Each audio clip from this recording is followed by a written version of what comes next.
ঋতুরাজের বদলি পেয়ে গিয়েছে চেন্নাই। হার্দিকের বিরুদ্ধে কাকে খেলাবেন ধোনিরা?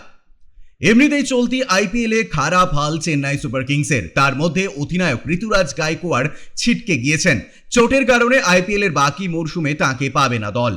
ঋতুরাজের বদলি পেয়েছে চেন্নাই। মুম্বাইয়ের বিরুদ্ধে ম্যাচের আগে দলের সঙ্গে যোগ দেবেন তিনি।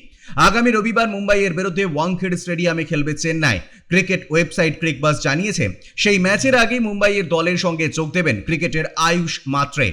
আয়ুষ মুম্বাইয়ের ক্রিকেটার, অর্থাৎ হার্দিক পান্ডিয়ার বিরুদ্ধে মুম্বাইয়ের আয়ুষকে খেলাতে পারেন মহেন্দ্র সিং ধোনিরা। ওয়াংখেড়ে স্টেডিয়ামে খেলে বড় হয়েছে আয়ুষ, এই মাঠ ভালোভাবে চেনেন তিনি। সেই সুযোগ কাজে লাগাতে চাইছেন চেন্নাই। ঋতুরাজ ছিটকে যাওয়ার পরেই কয়েকজনকে ট্রায়ালে ডেকেছিল চেন্নাই, তার মধ্যে ছিলেন আয়ুষ। তিনি ছাড়া গুজরাটের উর্বিল পটেল ও উত্তরপ্রদেশের সলমান নিজরাকেও ট্রায়ালে ডাকা হয়েছিল।